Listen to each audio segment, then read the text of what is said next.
পৃথিবী আর শুধু পানির সংকটে ভুগছে না, বরং প্রাকৃতিক সীমা ছাড়িয়ে গিয়ে এক ভয়াবহ পানি দেউলিয়াত্বের বাস্তবতায় ঢুকে পড়েছে।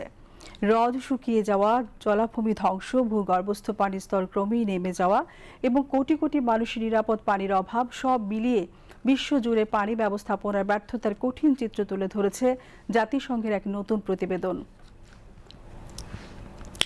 জাতিসংঘের মতে প্রকৃতি বৃষ্টি ও তুষারের মাধ্যমে যে পরিমাণ পুনর্বিকরণের যোগ্য পানি সরবরাহ করে তার তুলনায় মানুষ এখন বছরে বেশি পানি ব্যবহার করছে।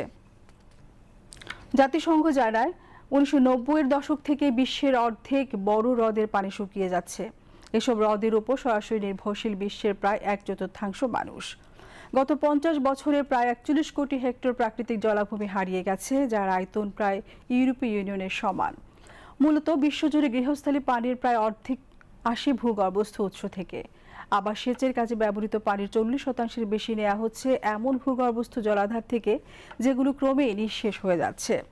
বিশ্বের প্রধান জলাধারগুলোর 70% দীর্ঘমেয়াদী পানির স্তর হ্রাসের প্রবণতা দেখা যাচ্ছে। প্রতি বছর অন্তত 1 মাসের জন্য প্রায় 400 কোটি মানুষ তীব্র পানি সংকটে ভোগে।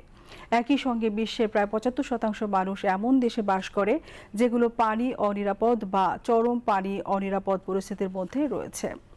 Global water bankruptcy living beyond our hydrological means in the post crisis era শীর্ষক এই প্রতিবেদনের প্রধান লেখক ও ইনস্টিটিউটটির পরিচালক কাবে মাদানি বিষয়টি ব্যাখ্যা করেছেন আর্থিক দৃষ্টান্ত দিয়ে।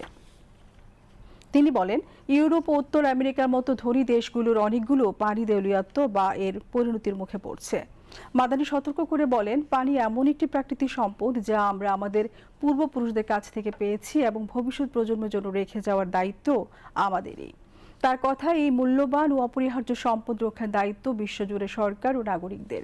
এটি করতে ব্যর্থ হলে আমরা অস্বস্তিগতভাবে হুমকির মুখে পড়ব।